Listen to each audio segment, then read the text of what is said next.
שלום לכולם, היום נעשה לכם הדרכה פשוטה מאוד במניצ'אט, שבה נחבר את מניצ'אט לחשבון האינסטגרם שלנו, במטרה ליצור אוטומציה. האוטומציה שלנו, ברגע שבן אדם מגיב מילה מסוימת שאנחנו מעוניינים, במקרה של ההדרכה הזאת ניקח את המילה הדרכה, אנחנו שולחים לו תגובה אוטומטית ישירות אליו עם לינק לצפייה בסרטון ההדרכה המלא. אוקיי, בואו נראה איך אנחנו עושים את זה. האם דף הפייסבוק שלנו מחובר אליו? במקרה שלי, הדף חשבון אינסטגרם כבר מחובר. אם עוד לא חיברתם את דף האינסטגרם שלכם, אתם הולכים ל-Create New Account, אפשרויות של הערוצים שאפשר לקשר במניצ'אט. אני בוחר באינסטגרם, ואני ממשיך הלאה עם הכפתורים, די פשוט.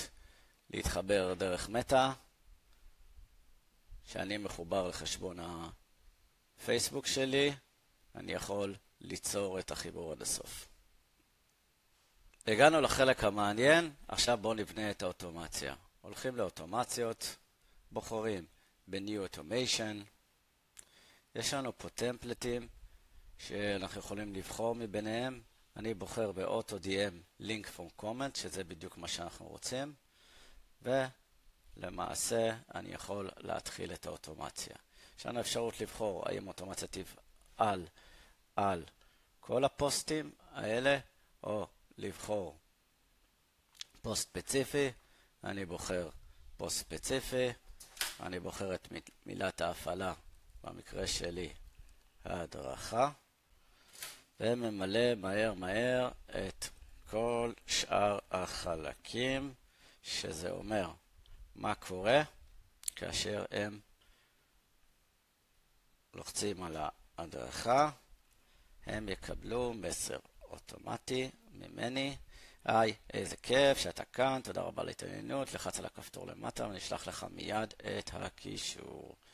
איזה כפתור? כפתור שכתוב עליו שלח את ההדרכה. מה יקרה בשלב הזה? הוא לוחץ על שלח לי את ההדרכה, ואנחנו אומרים לו את הפעולה הבאה: לחץ על הכפתור לצפייה ביוטיוב, ואני יוצר לו את הכפתור. הנה הלינק להדרכה. עושה סייב. אז יש לנו פה את כל התהליך. לא לשכוח ללחוץ על Go Live כדי שבאמת זה יצא לפועל. כמה מילים שחשוב מבחינת דגשים: כאשר אתם עושים את הבדיקה אתם חייבים לבדוק מחשבון אינסטגרם אחר, לא חשבון האינסטגרם שלכם, כי אחרת זה לא יעבוד. דבר שני, תנו לזה איזה שנייה, לא להילחץ, זה באמת קורה וזה באמת נשלח.